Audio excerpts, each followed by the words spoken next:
अस्सलाम वालेकुम, आप देख रहे हैं दी न्यूज़ रूम। मैं हूं उबैदुल्लाह सिद्दीकी। मैं हूं जवेरिया जैद उबैद। आज के न्यूज़ रूम का हम आगाज़ करेंगे। बहुत से दिन हम न्यूज़ रूम का आगाज़ इस तरह से कर रहे थे कि एक सवाल है जिसका जवाब हमें तलाश करने की कोशिश हम कर रहे थे, लेकिन आज जनाब उस सवाल का जवाब हमें मिल गया है।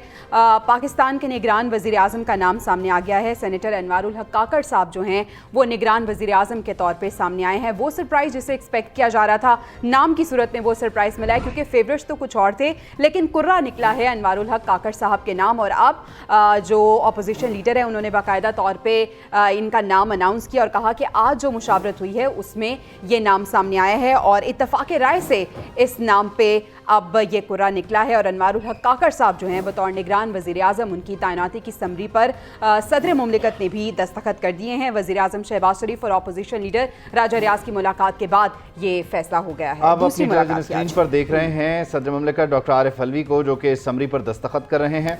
और वज़ीर आज़म शहबाज शरीफ और अपोजिशन लीडर की मुलाकात हुई, उसमें इस नाम पर इत्तेफाक हो गया। तो बहरहाल हैरान कुन बात यह थी कि राजा रियाज साहब ने इसका जो है वो अनाउंसमेंट किया आके और बताया कि मेरे तजवीज़ करदा नामों में से एक नाम पर इत्तेफाक हो गया और वो है सेनेटर अनवारुल हक काकड़ साहब का नाम। बाप पार्टी के ये रुकन हैं। वैसे तो ये आज़ाद हैसियत में सेनेट पहुँचे थे, लेकिन बहरहाल फिर बाप का दौरा था, तो ये बाप के साथ होली है। और अब ये जो है वो पाकिस्तान के निगरान वज़ीर आज़म होंगे आइंदा इंतखाबात तक के लिए, जिनसे मुताल्लिक़ अभी तक ये क्लियर नहीं है कि वो होंगे कब। यानी कि नई मरदमशुमारी के मराहिल हैं, उसके बाद इलेक्शन कैंपेन का टाइम है। तो अनवारुल हक काकड़ साहब की जो किस्मत है वो आज से बतौर निगरान वज़ीर आज़म जो है उनके साथ है और पता नहीं कब तक है, ये अंदाज़ा लगाना कबल अज़ वक्त होगा। लेकिन बहरहाल मिला जुला इस पर रद्द-ए-अमल आ रहा है। तकरीबन सभी लोग इस पर आमीन कहते नज़र आ रहे हैं, इसको खुशामदीद कहते नज़र आ रहे हैं। क्या वो तहरीक-ए-इंसाफ हो, क्या वो पाकिस्तान पीपल्स पार्टी हो, क्या मुस्लिम लीग नून हो, जमीयत उलमा इस्लाम हो, मुत्तहिदा कौमी मूवमेंट हो, क्योंकि ये भी बड़ी दिलचस्प बात है कि बाप के उरूज में पाकिस्तान पीपल्स पार्टी का बड़ा अहम किरदार है। और फिर इसके साथ साथ जो जनाब MKM के अरकान हैं वो भी सेनेट में जो है वोट दे चुके हैं सादिक संजरानी को बतौर चेयरमैन।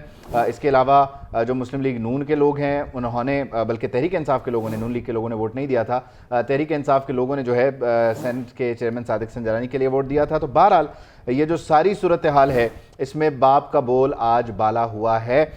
इन सारे मामलात को हम डिस्कस करेंगे और कोशिश करेंगे कि इसके जो मुख्तलिफ पहलू हैं उनका हम जायज़ा लें। तो हमें ज्वाइन कर रहे हैं रिजवान रज़ी साहब, इसके अलावा दीगर गेस्ट भी हमें वक्तन फ़वक्तन जो है हमारे साथ ज्वाइन करते जाएंगे। अच्छा, रिजवान रज़ी साहब से हम बात करेंगे, लेकिन अपोजिशन लीडर साहब ने जो कहा है वो हम पहले सुनते हैं। बड़े इंपॉर्टेंट है अपोजिशन लीडर। वज़ीर आज़म साहब का और मेरा एक चीज़ पे हम पहले मुत्तफ़िक हुए कि जो भी वज़ीर आज़म हो वो छोटे सूबे से हो, ताकि छोटे सूबों को जो महरूमी है वो दूर हो और ऐसा नाम हो जो गैर मुतनाज़ा हो, किसी सियासी पार्टी से ना हो। तो उस पर फिर हमारा इत्तफाक हुआ है अनवारुल हक काकड़ साहब पे, वो वज़ीर आज़म होंगे। तो जनाब इत्तफाक हो गया है राजा रियाज साहब और वज़ीर आज़म शहबाज शरीफ के दरमियान। जूँ ही समरी जारी होगी, नोटिफिकेशन होगा, तो फिर शहबाज शरीफ साबिक़ वज़ीर आज़म हो जाएंगे। और इंटरेस्टिंग चीज़ ये रही कि सहाफ़ी ने पूछा कि बाकी 5 नाम कौन से थे, तो उन्होंने कहा कि ये हमने फैसला किया कि सीक्रेट रहेगा, ये नहीं हम बताएंगे, बस जो नाम फाइनल हुआ उस पे इत्तेफाक करें। नाम ही एक आया हो तो बाकी 5 का किसको पता हो। लेकिन ऐसा ही है। अनवारुल हक काकड़ साहब हैं कौन, ज़रा ये एक मुख्तसर सी उनकी प्रोफाइल हम आपके साथ शेयर करते हैं। बेसिकली इनका ताल्लुक बलूचिस्तान से है और इन्होंने पॉलिटिकल साइंस और सोशियोलॉजी में मास्टर्स कर रखा है। बलूचिस्तान अवामी पार्टी से इनका ताल्लुक़ है। 2002 में मुस्लिम लीग नून की टिकट पर ये रुकने कौमी असम्बली के उम्मीदवार थे, इलेक्शन इन्होंने लड़ा लेकिन हार गए। फिर 2008 में काफ लीग के टिकट पर कोयटा से MNA का इलेक्शन लड़ा। 2013 में अनवारुल हक काकड़ बलूचिस्तान हुकूमत के तर्जुमान हुए और मार्च 2018 से ऐवान बाला के यानी कि सेनेट के रुकन हैं, आज़ाद उम्मीदवार के तौर पर मुंतखब हुए। और फिर 12 मार्च 2018 को वो सेनेट का हल्फ उठाने के बाद बाप पार्टी का हिस्सा हो गए। अनवारुल हक काकड़ जो हैं वो कायमा कमेटी ओवरसीज़ पाकिस्तानी के चेयरमैन भी हैं। तो सेनेट से एक शख्स का इंतखाब हुआ है। बताया जा रहा है कि चेयरमैन सेनेट सादिक संजरानी जो नसपच कर रहे थे, जो मुलाकातें कर रहे थे वज़ीर आज़म से और अपोजिशन लीडर से, वो इनके लिए कर रहे थे क्योंकि उनके पास तो ऑलरेडी इतना बड़ा ओहदा है। उन्होंने तो कहीं नहीं जाना, तो उन्होंने कहा कि चलें जी बाप का जो रुकन है। उनकी जो मुलाकातें हैं कमर जमान कायरा साहब हमें ज्वाइन करें। कायरा साहब बहुत शुक्रिया आपके वक्त का। यकीनी तौर पर बाप पार्टी के साथ आपका बड़ा पुराना ताल्लुक है, बल्कि इसकी तख्लीक में भी बड़ा एक कह लीजिए किरदार रहा। ये जो अनवारुल हक काकड़ साहब पहुँचे हैं वज़ीर आज़म हाउस तक, आप इस सारे मरहले को देख कैसे रहें?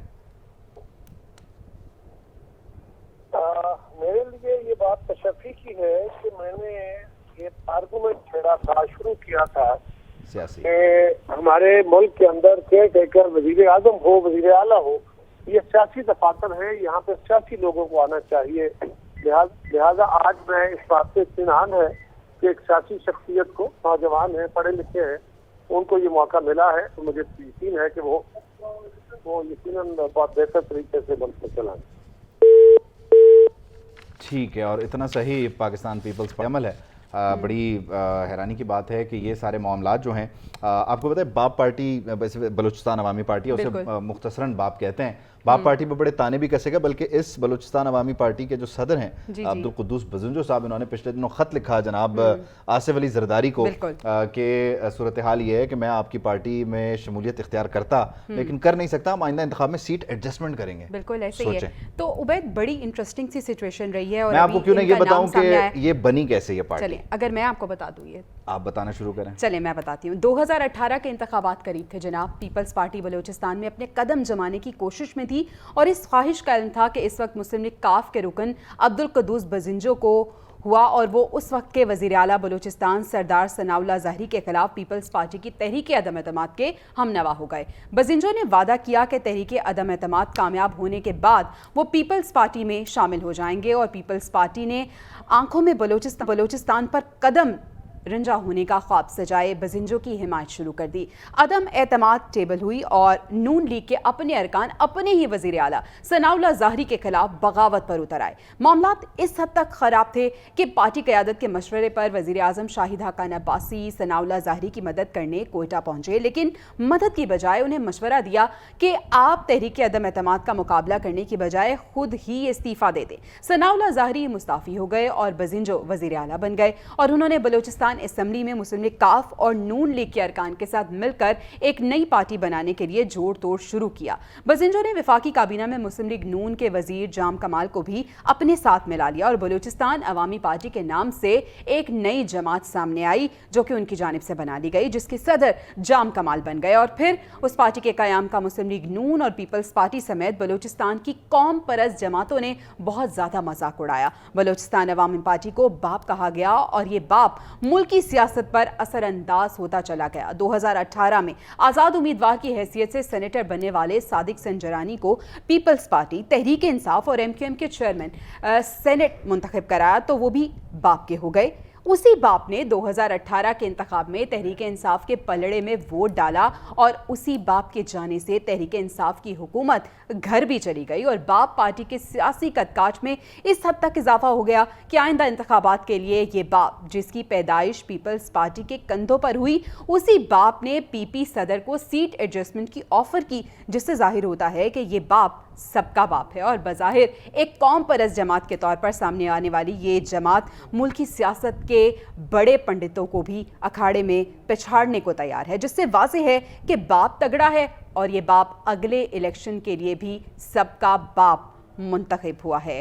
तो ये सारी कहानी थी जो कि बाप पार्टी के हवाले से आपको सुनानी बहुत ज़रूरी थी, ताकि इसका बैकग्राउंड और इसकी जो तमाम तर कैरेक्टरिस्टिक्स हैं वो वाज़े हो जाएं। यकीनी तौर पर ये एक बैकग्राउंडर है जो कि बड़ी मेहनत से तैयार किया गया, और ये बड़ा ज़रूरी था आप तक पहुंचाना कि इसमें हुआ कब क्या है। तो बहरहाल पाकिस्तान पीपल्स पार्टी को इस सूरत में धचका भी लगा है, लेकिन बहरहाल मामलात ये रहे कि अब बाप जो है वो बहुत तगड़ा है। हम इस्लामाबाद स्टूडियो चलते हैं, जहाँ हमें सिद्दीक़ साजिद ज्वाइन करें और ग़ुलाम मुर्तज़ा हमारे ब्यूरो चीफ़ हैं, ये ज्वाइन करें। नुमाइंदा खुसूसी हैं सिद्दीक़ साजिद, और ग़ुलाम मुर्तज़ा ब्यूरो चीफ़ हैं हमारे। आप दोनों की तरफ आते हुए आपके चेहरे उतरे हुए नज़र आ रहे हैं, आप इस तैनाती से खुश नहीं हैं क्या? गुलाम मुर्तज़ा हंस रहे हैं, सिद्दीक़ साजिद का चेहरा उतरा हुआ है। सवाल पे हंस रहे हैं।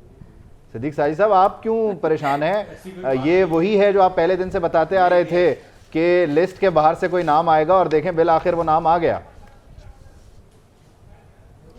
जी बिल्कुल, ये सूबा बलूचिस्तान से ही नाम आना था, और इसकी जो आवाज़ थी वो मुख्तलिफ जगहों पे चल रही थी। बाकी नाम तो देखा जा रहा था कि कुछ नाम जो हैं वो ऐसे ही चल रहे हैं, लेकिन जो हकीकत हकीकी तौर पे जो बात थी वो ये बताया जा रहा था कि बलूचिस्तान से जो हैं वो होंगे।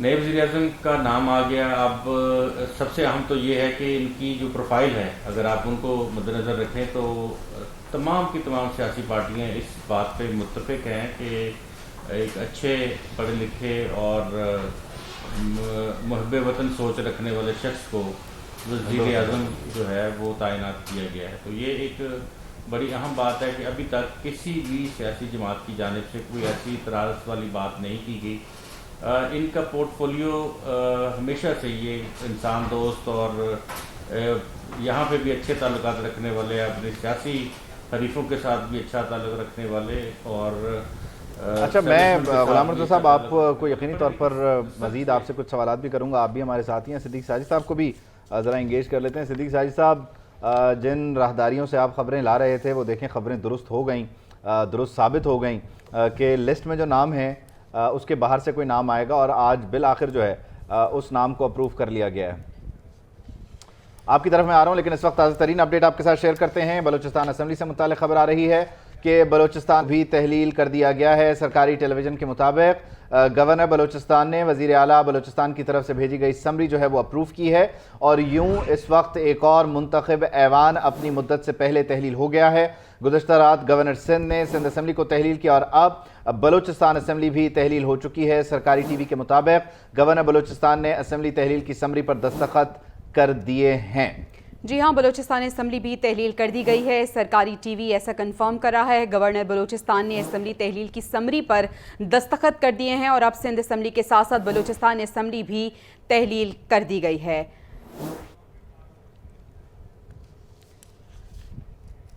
तो सारे मामले पे हम बात कर रहे हैं। बलूचिस्तान में बाप की हुकूमत थी, बलूचिस्तान से बाप की हुकूमत ख़त्म हो गई, लेकिन बाप आ गए हैं वफाकी दारुल हुकूमत इस्लामाबाद तक। रिजवान रज़ी साहब ने भी हमें ज्वाइन किया है। रज़ी साहब, आप तक भी आवाज़ पहुँच रही है मेरी? जी बिल्कुल पहुंच रही है। कैसा लग रहा है फिर आपको बाप का दौरा है? देखिए, गुज़िश्ता दिनों बाप के दो हुए थे, मुलाकातें हुई थी। पहले बाप का वफ्द जो था वो बलूचिस्तान के वज़ीर आला की सरबराही में एक वफ्द जो था जिनको सादक संजरानी साहब की सरपरस्ती हासिल थी, वो आसिफ अली जरदारी साहब से मिला और उन्होंने कहा कि जी अगला इलेक्शन वो पीपल्स पार्टी के प्लेटफॉर्म से लड़ेंगे।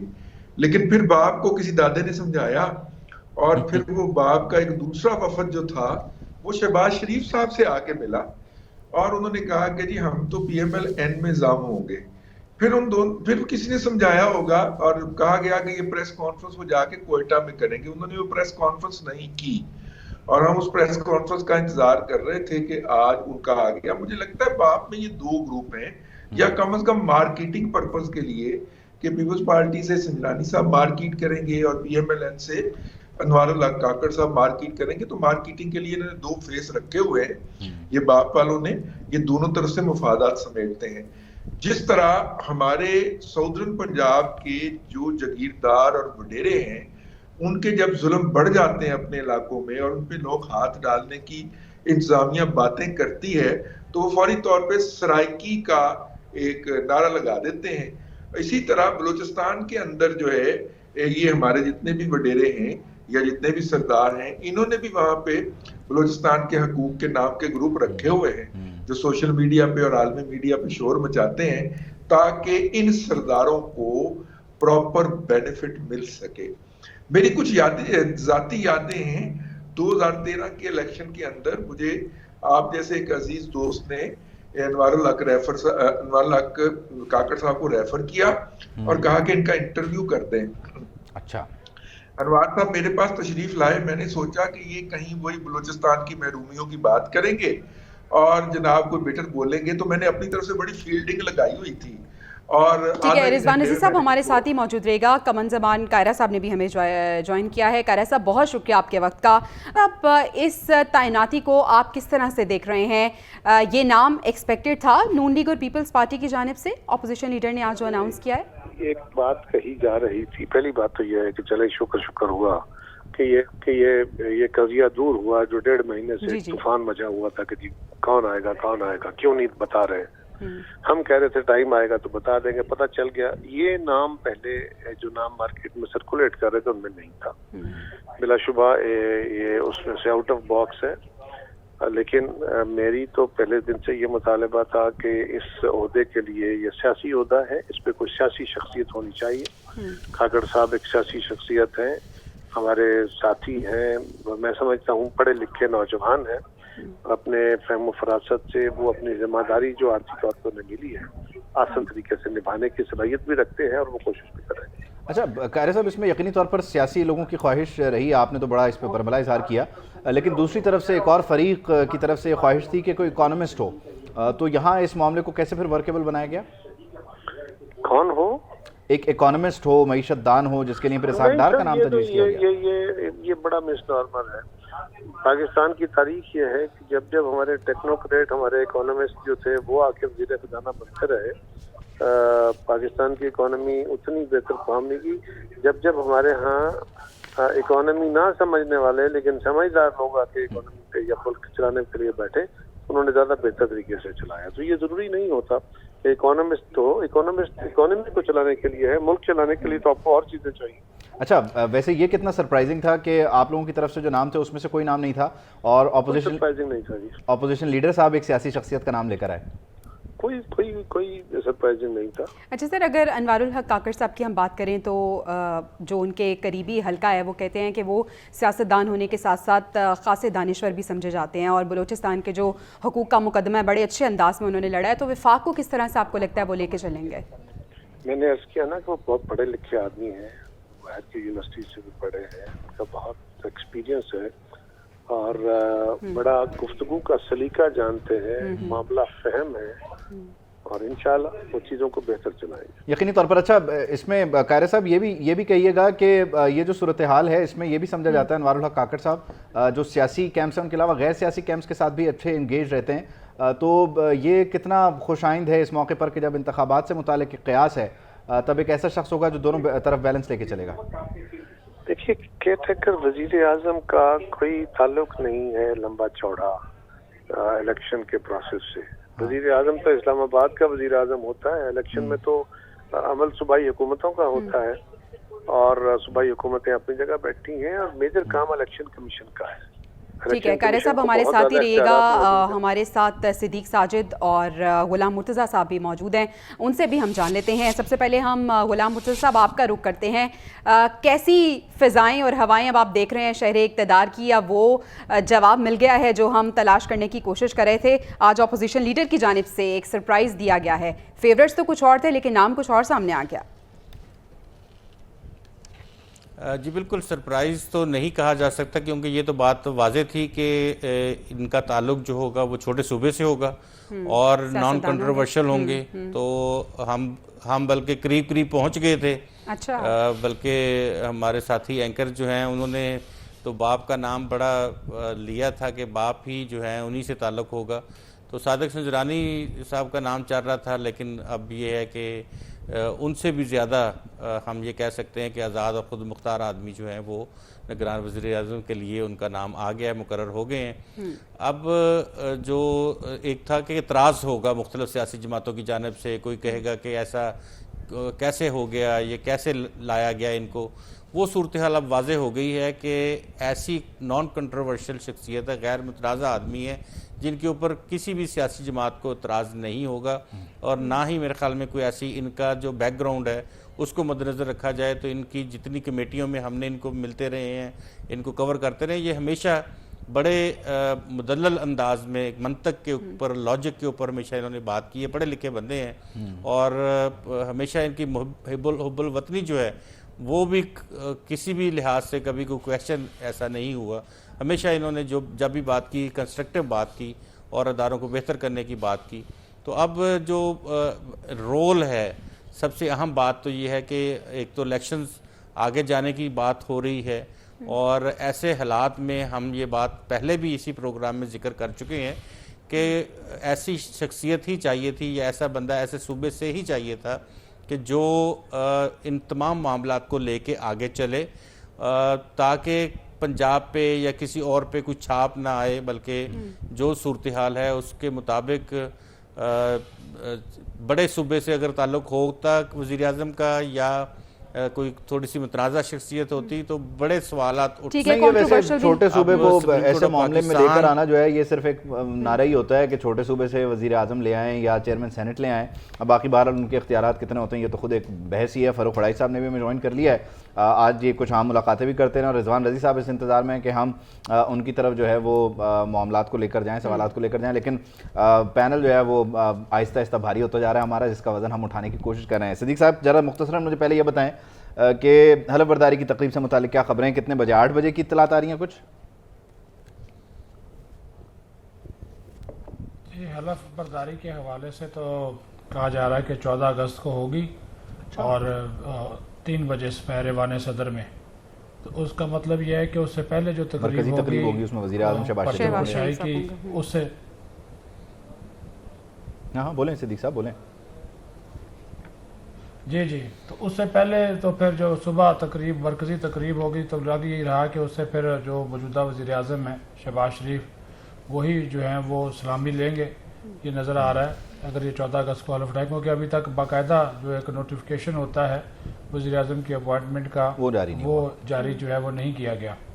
तो इस वजह से जो है वो, लेकिन हलफ बर्दारी की तैयारियों का सिलसिला तो शुरू है। और दूसरी तरफ इनकी जो पार्लियामेंट लाजज में रहायशगाह है वहाँ पर भी जो प्रोटोकॉल है और जो सिक्योरिटी है वज़ीर आज़म की अनवारुल्लाह काकड़ के लिए वो वहाँ पर जो है वो ठीक है, प्रोटोकॉल सारा अरेंज कर लिया गया है। फ़ारूक साहब हमारे साथ ही मौजूद हैं। फ़ारूक साहब, आप किस तरह से देख रहे हैं निगरान वज़ीर आज़म का चुनाव? ये नाम आपको ये लग रहा है? रद्द अमल लेने से पहले एक छोटी सी शरारत कर लेता हूँ। फ़ारूक साहब, ये आप इस्लामाबाद गए, अपोजिशन लीडर के साथ वज़ीर आज़म हाउस तक गए, वो बाहर आए, उन्होंने कहा अनवारुल्लाह काकड़ के नाम पे इत्तेफाक हो गया है, आपका क्या रोल है? पर्ची आप तो नहीं लेके गए थे? नहीं, हम उनको जब वो अंदर जा रहे थे रुखसत हमने उनको अंदर जाने दिया। उस वक्त मैं इत्तेफाक से दरवाजे पर मौजूद था जब वो तशरीफ लाए हैं अपोजिशन लीडर साहब। तो मैंने उस वक्त उनसे पूछा है कि संजरानी साहब या बलोचिस्तान से कोई, तो वो अब इशारे तो देते हैं लेकिन इतने क्लियर नहीं। राजा रियाज साहब इस वक्त तक या तो उनको मालूम नहीं था और या वो इस दफा बड़े पक्के निकले हैं, बिल्कुल किसी किस्म की उन्होंने इंफॉर्मेशन इस तरह से नहीं निकाली। लेकिन वो ये उन्होंने जरूर कहा कि आज ही अनाउंस हो जाएगा। और मैंने शायद पहले गुफ्तगू में कहीं पे कहा भी था कि नाम आज ही अनाउंस हो जाएगा, क्योंकि इससे पहले हर जगह पर तो यही बात की जा रही थी कि नाम कमेटी में जाएगा, फिर इलेक्शन कमीशन में जाएगा। तो आज वज़ीर आज़म साहब ने जो सुबह नाश्ते पे भी जिस तरह से बात कर रहे थे और बाद में मैंने इंटरव्यू रिकॉर्ड किया तो उससे पहले वो राजा रियाज साहब को बुला रहे थे, यानी इंटरव्यू के फौरन बाद राजा रियाज साहब की मुलाकात। ठीक है फ़ारूक साहब, हम अपने प्रोग्राम के तवज्जुह से अपने नाजरीन को ये बता दें कि आज जवाब 2 में वज़ीर आज़म शहबाज शरीफ साहब का एक खुसूसी इंटरव्यू है जिसमें वो जवाब दे रहे हैं फ़ारूक साहब के सवालों का। रिजवान रज़ी साहब, आपकी जानिब आती हूँ। सर, आप किस तरह से देख रहे हैं कि नून लीग और पीपल्स पार्टी की अगर हम बात करें तो बड़ा उनका एक मजबूत मौक़िफ़ रहा और कुछ नाम जो पीपल्स पार्टी की जानिब से सामने आए, नून लीग के सामने आए, उन दोनों में से कोई नाम भी सेलेक्ट नहीं हुआ, लेकिन एक नाम सामने आ गया तीसरा। अब वो जो नाम सामने आया है उसके सामने आने के बाद बहुत से कुछ अहम सवाल हैं जो कि क्लियर होते नज़र आ रहे हैं। मुख्तदिर हलकों से उनके ताल्लुकात भी बड़े अच्छे हैं और एक जो तहफ़्फ़ुज़ था गैर जानिबदारी का, मेरे ख्याल में अब वो भी हल होता नज़र आ रहा है इस नाम के बाद।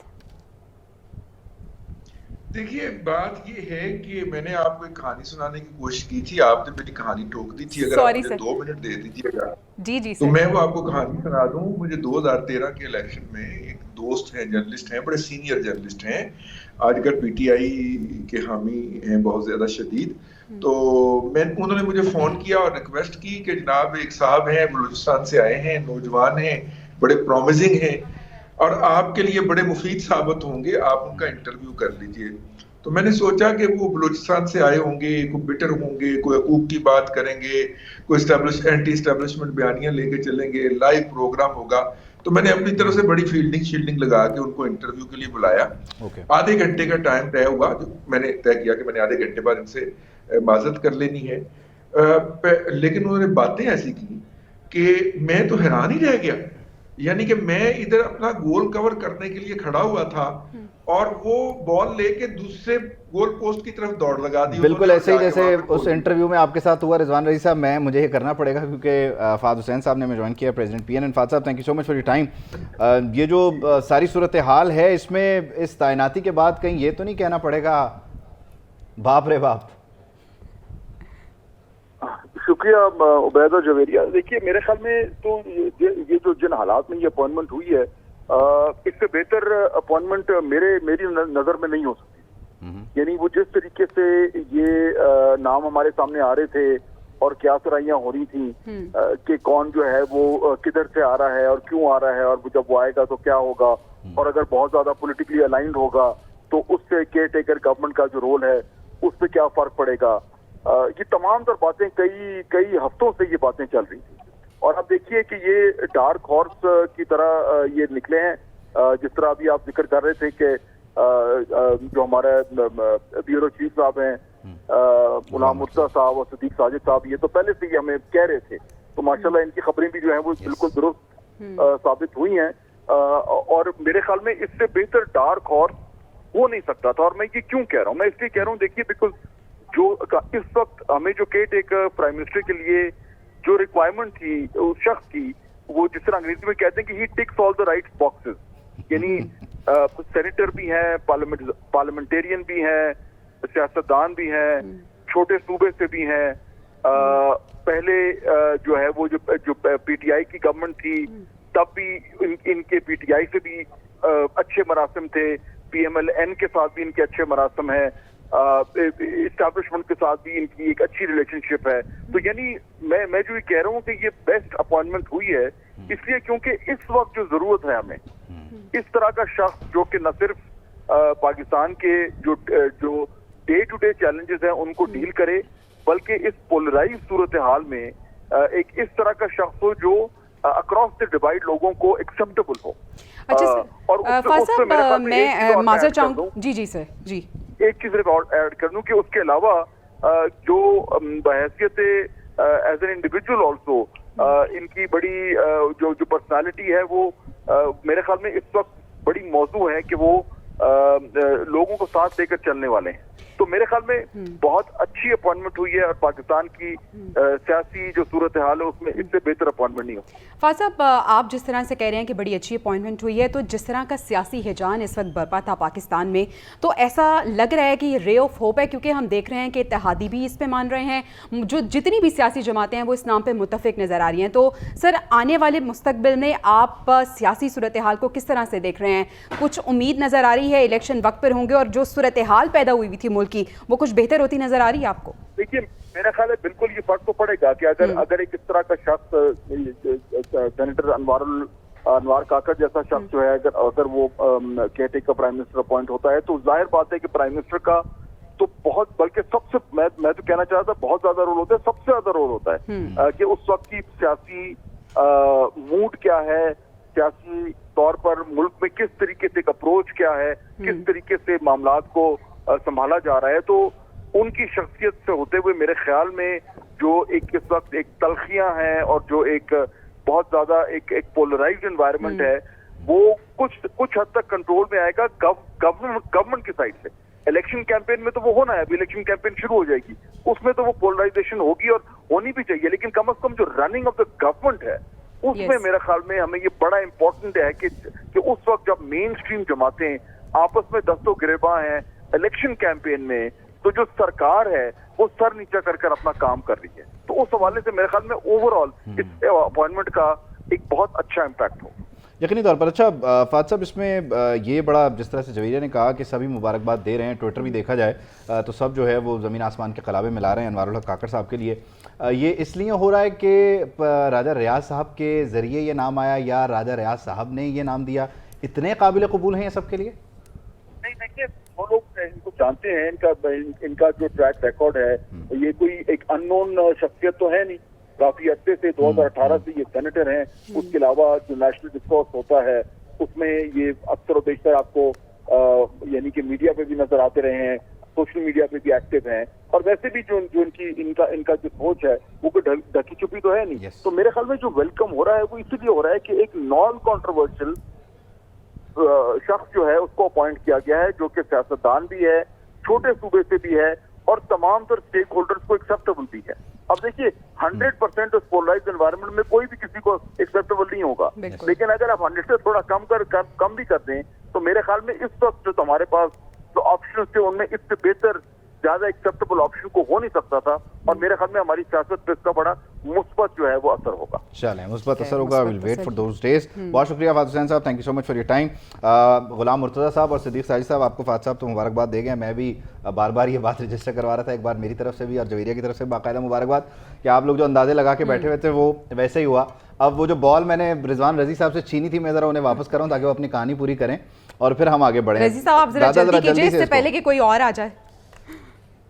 नहीं, आप लोगों ने मुझे कहानी मुकम्मल नहीं करने देनी, तो इसलिए मैं बस कहानी को मुख्तर कर लेता हूँ। तो मतलब ये था कि ये बड़े ही प्रो एस्टेब्लिशमेंट बातें इन्होंने कही उस दिन के इंटरव्यू के अंदर जो आज से 10 साल पहले मैंने इनका किया था, और मैं हैरान ही रह गया कि ऐसी कोई आवाज बलूचिस्तान में हो सकती है। और दूसरी बात ये है कि ये अपना देखिए एस्टेब्लिशमेंट अपना कैडेट कॉलेज कोहाट के अंदर इनकी इब्तदाई तालीम है और फिर एनडीयू के ग्रेजुएट हैं, तो मेरा मतलब है कि सारी चीजें काबिल एतमाद है ना इनमें। तो वो भी वो फात साहब ने कहा है ना, he takes all the right horses. Yes, अब देखें ना, ये तो एडिसोनियम भी तो नहीं है ना, वरना तो मेरा मतलब है कि थोड़ा सा हो जाता कहीं ना कहीं। अच्छा रजी साहब, आपकी कहानी और इस सारी जो आपने बताई है, जिस तरह से आपका ताल्लुक रहा और आपका जो वाबस्तगी रही और आपने इनको समझा जाना, तो सर ये बेहतर नहीं होगा कि एक तो मुक़्तदिर हलकों से इस्टेब्लिशमेंट से अच्छे ताल्लुकात हैं, तो फिर किसी सियासी जमात का इन्फ्लुएंस इस पर नहीं होगा, अपना स्ट्रॉन्ग स्टैंड रखेंगे? नहीं तो आप बाप को सियासी पार्टी नहीं मानते? जी जी सर, मतलब है कि सर किसी दूसरी, सर अब तो वजीर आजम हो गए ना, निगरान वजीर आजम हो गए ना। वो हर हुकूमत का हिस्सा होती है। हाँ। पार्टी जो है वो पहले पीटीआई का हिस्सा थी। हाँ। उससे पहले बल्कि रिजवान रजी साहब इसमें ये है कि वो हुकूमत का हिस्सा नहीं है, उनके कंधों पे हुकूमतें बनती रही हैं, और जब हुकूमत जानी थी तब भी वो नीचे से निकल गए तो हुकूमत घर चली गई। बहरहाल अली हैदर साहब ने भी हमें ज्वाइन किया है और बाकी हमारे साथ गुलाम मुर्तज़ा भी हैं और सिद्दीक साजिद भी। अली साहब, आपकी तरफ आते हुए यकीनी तौर पर ये जो सारी सूरत हाल है, इसका जो सबसे दिलचस्प पहलू है वो ये है कि ये नाम राजा रियाज साहब की तरफ से आया और 13 इत्तेहादी जमातें जो हैं वो ऐसा कोई नाम नहीं ढूंढ सकी जो राजा रियाज साहब ले आए। कैसी खूबसूरत बात है जमहूरियत की। देखिए, उन 13 जमातों ने ये नाम बुलाना भी नहीं था। हाँ। ये नाम कहीं से और से आना था, और राजा रियाज तो सिर्फ पैगंबर है, पैगंबर से मुराद वो नहीं, मतलब मजहबी मत समझ लीजिएगा, पैगाम पहुंचाने वाले हैं। तो ये बेसिकली नाम की तरफ से नहीं आया, ये पैगाम से उन्होंने पहुंचाया है कि ये साहब जो है हमारे नए केयर टेकर प्राइम मिनिस्टर होंगे। मैंने पहले भी अर्ज ये की थी कि अभी पहले रजी साहब बात कर रहे थे कि बाप पार्टी का एक ट्रेंड रहा है कि वो जिसके पलड़े में जाके बैठ जाती है उसके वजन जो है जब वो बढ़ता है तो वो हुकूमत उसकी होती है। ये बेसिकली गेम बनाने या गेम तोड़ने के लिए इस्तेमाल होती है। और अगर बाप पार्टी का इस वक्त केयर टेकर प्राइम मिनिस्टर आ रहे हैं तो इसका मतलब ये है कि ये जमात आगे चल के गेम चेंजर की हैसियत रख चुकी हुई है।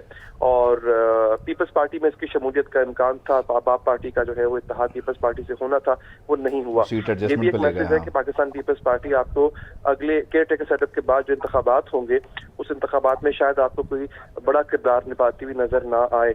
दूसरा, मैंने पहले भी जिक्र किया कि नवाज शरीफ साहब के ऊपर जो कांटा लगा हुआ था वो शायद अभी भी लगा रहे, क्योंकि सुप्रीम कोर्ट की जो कल की जजमेंट है supreme court practice and procedure bill के हवाले से, उससे नवाज शरीफ समेत जो है वो जहांगीर तरीन साहब के लिए भी मुश्किल खड़ी कर दी हुई है।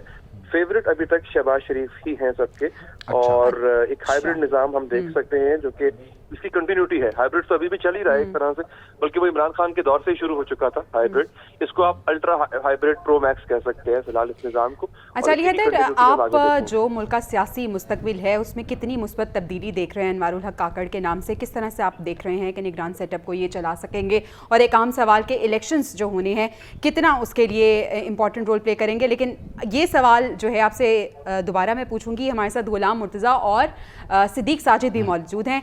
गुलाम मुर्तज़ा का रुख कर लेते हैं। गुलाम मुर्तज़ा, आप ये देखिए कि जिस तरह से फ़ाहद हुसैन साहब भी हमें कह रहे थे कि हमें ऐसा लग रहा है कि जो मुस्बत तब्दीलियाँ हैं वो सियासत में अब हमें नज़र आएंगी, क्योंकि तमाम ही जो सियासी जमातें हैं वो इस नाम पर मुत्तफ़िक नज़र आ रही हैं। तो क्या ख़बरें हैं, क्या वाकई तमाम जमातें इस पर मुत्तफ़िक हैं, और किस तरह से देख रही हैं कि ये निगरान सेटअप को चलाएंगे?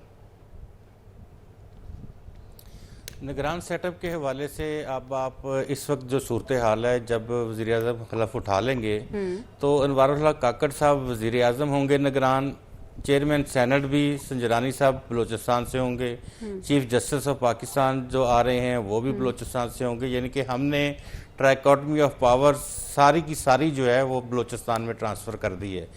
अब अल्लाह रहम करे कि कोई जो सूरत हाल है वो इस तरह की रहे कि कॉन्स्टिट्यूशनल जो चीज़ें हैं वो एज़ इट इज़, जिस तरह अभी मेरे भाई कह रहे थे कि अल्ट्रा हाइब्रिड प्रो मैक्स सूरत हाल जो बताई जा रही थी, अली हैदर साहब ने जो कहा, तो वो ना हो को आइन की जो सूरत हाल है वो बहाल रहे, आइन उसी तरह से अपनी असल स्पिरिट रूह के साथ उसके ऊपर अमल दरामद हो।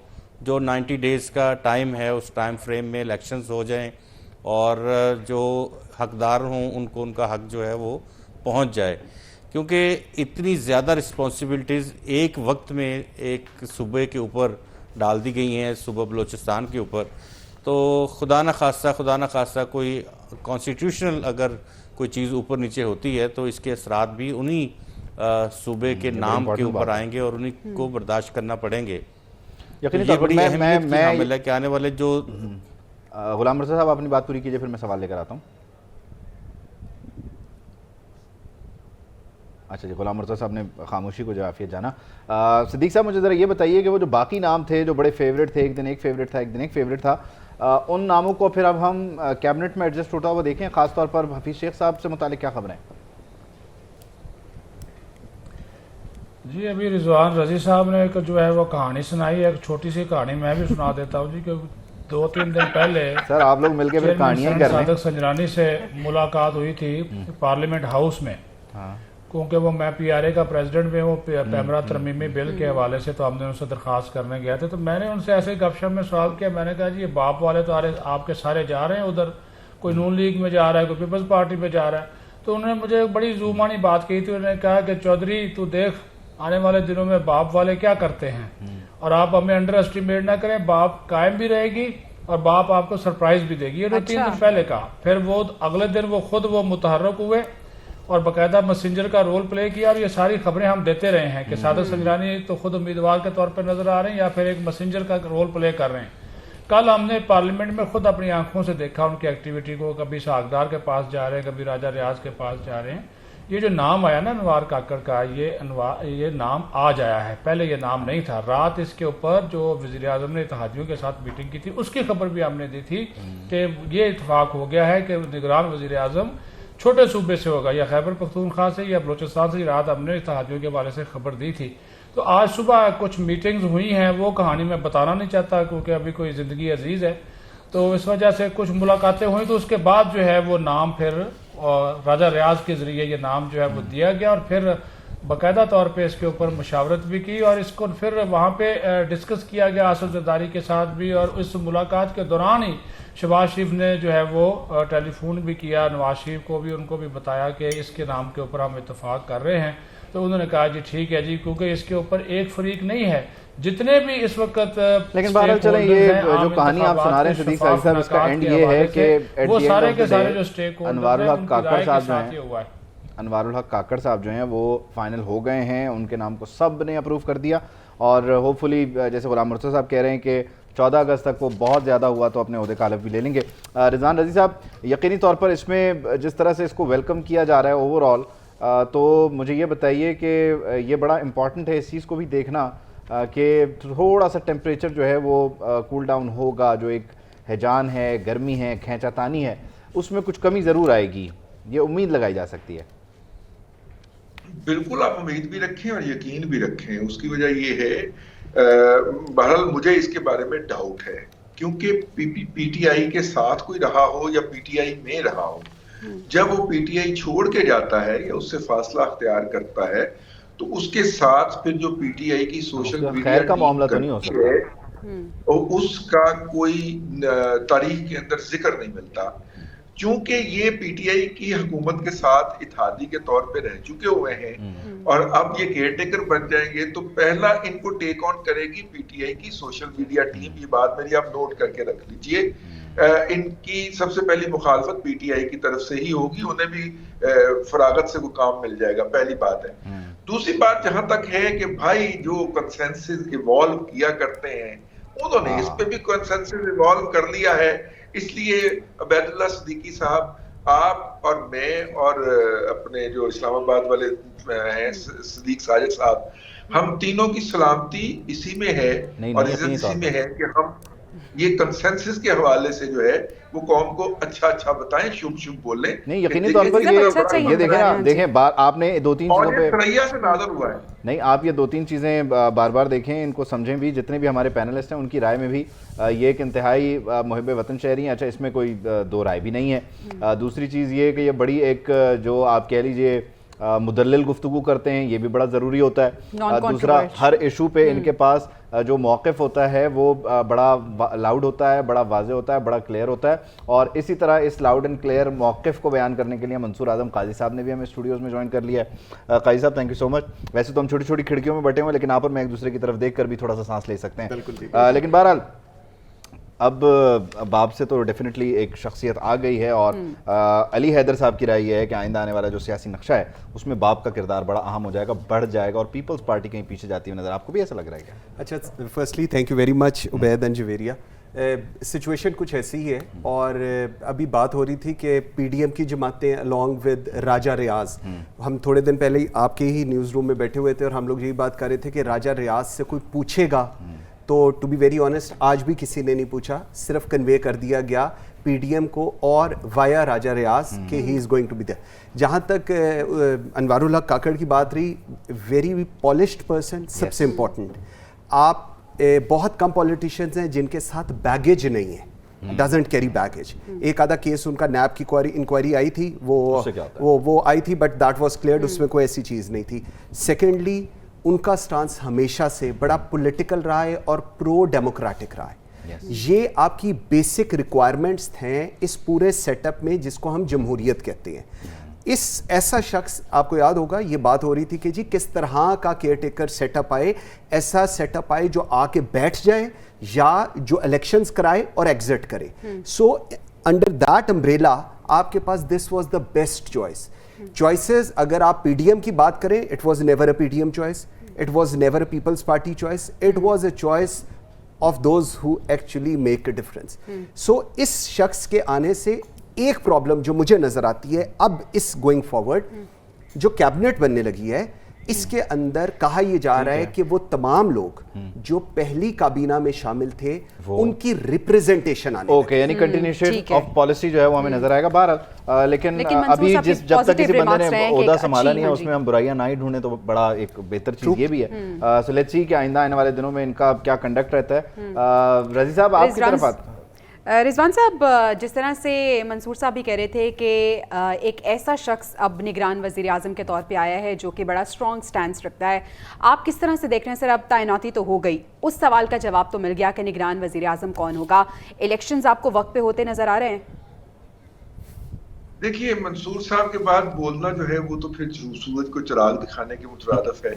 वो काजी भाई जो हैं वो गुफ्तगू जो है वो कूजे में दरिया बंद कर देते हैं। आप ये सितंबर के तनाजुर में इस तरह के बयान दे रहे हैं आप?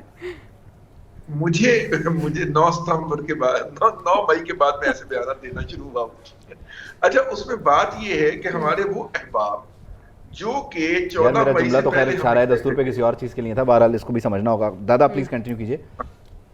अच्छा, मैंने कहा 9 मई से अपना 14 मई से पहले जो अहबाब जो थे 14 अप्रैल से पहले वो कह रहे थे कि इनका बाप भी इलेक्शन करवाएगा।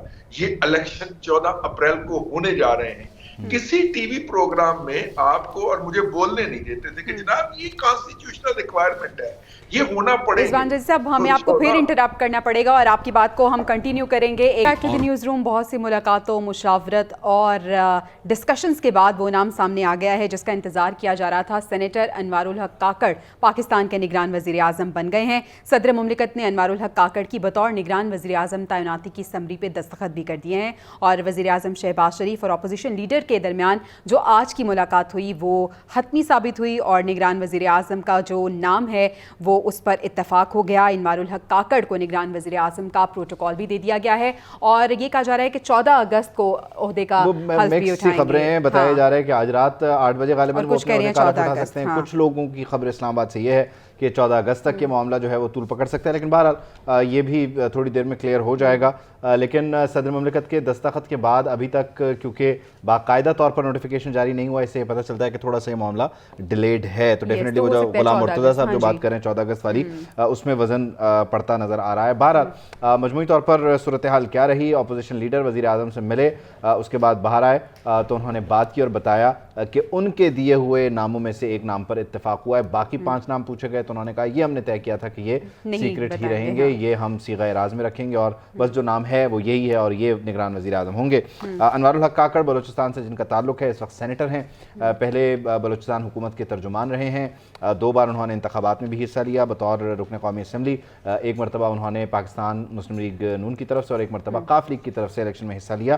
काफ लीग की तरफ से जब उन्होंने इलेक्शन में हिस्सा लिया तो वो हारे थे, लेकिन बहरहाल मामला जो हैं वो अब आप कह लीजिए कि क्लोजर की तरफ जा रहे हैं। शजरा मनसब साहब हमें ज्वाइन कर रही हैं, पाकिस्तान मुस्लिम लीग नून से आपका ताल्लुक है। शजरा साहब आपकी तरफ आएंगे, लेकिन इससे पहले राजा रियाज साहब ने क्या गुफ्तगू की वज़ीर आज़म हाउस से बाहर आके, वो ज़रा हम एक नज़र सुन लेते हैं। वज़ीर आज़म साहब का और मेरा एक चीज़ पे हम पहले मुतफिक हुए कि जो भी वज़ीर आज़म हो वो छोटे सूबे से हो, ताकि छोटे सूबों को जो महरूमी है वो दूर हो और ऐसा नाम हो जो गैर मुतनाज़ा हो, किसी सियासी पार्टी से ना हो। तो उस पर फिर हमारा इत्तेफाक हुआ है अनवारुल हक काकड़ साहब पे, वो वज़ीर आज़म होंगे।